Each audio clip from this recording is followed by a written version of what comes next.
So co-owner of Kidz Haven Creche in Shannon Noel Mulderrig. Noel, new figures from the Federation of Early Childhood Providers, which I'm sure will come as no surprise to you, is that nearly 1,000 services have closed their doors over the last 6 years. Now, to try and offset this rising tide of closures, the Department of Children has announced a new scheme, or proposal rather, where it will try and purchase a number of buildings to convert into lower cost childcare facilities. It will offer roughly 800 places to children nationwide, and they will all operate on a not-for-profit basis. But I suppose the simple question is, Noel, is this too little too late?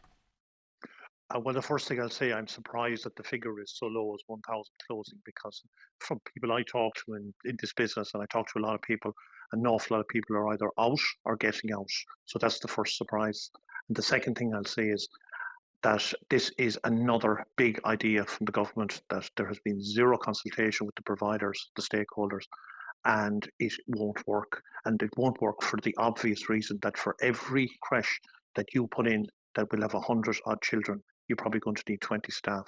And you cannot, at this point, get qualified staff.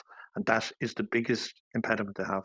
And also, the funding is so poor, and it's tied back to 2019 date, that there is nobody in the right mind is going to make a large investment in a property like this to go into it and take on that level of stress and responsibility and effectively lose money on a weekly basis. And now the government does say that they will be not-for-profit, but it does throw up another question that, for example, even though it is only 800 places and that seems very minimal, will that lead to other childcare services that might be in the same area struggling to compete?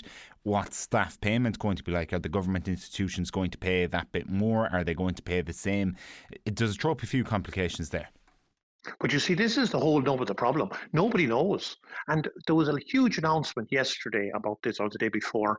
And the meeting with the childcare providers and the stakeholders is today, 2 days after the announcement. And this is really cart before the horse. So put out the announcement and then go and tell the people how to think it might work. But core funding that was started, the whole funding basis of childcare in the last 10 years, was a fabulous idea, and it was great for parents. But it was an absolute disaster for operators, because for some reason they decided to freeze fees that the providers can charge.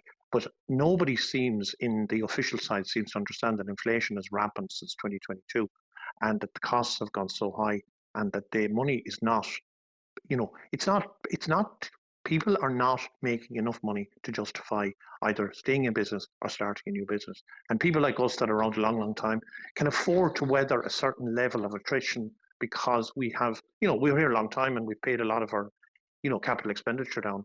But the new people coming into the business won't come in unless genuinely they're making a living. And it's easy to talk about a crisis, but you have a real lived experience of this, because yourself and Siobhan had hoped to have the feet up by now and to be long retired. But I understand parents in Shannon had appealed to you to keep your service open because they had nowhere else to go. Yeah, that's true. In 2024, we had a plan to be out of this business because we were in it over 20 years, and we were literally implored by our parents. They had no spaces. Shannon is a town of 10,000 people, and there's 30,000 people a day come to work in Shannon from the outside hinterland in the estates and the airport. There's nowhere else. There's one other provider. They're full. We're full.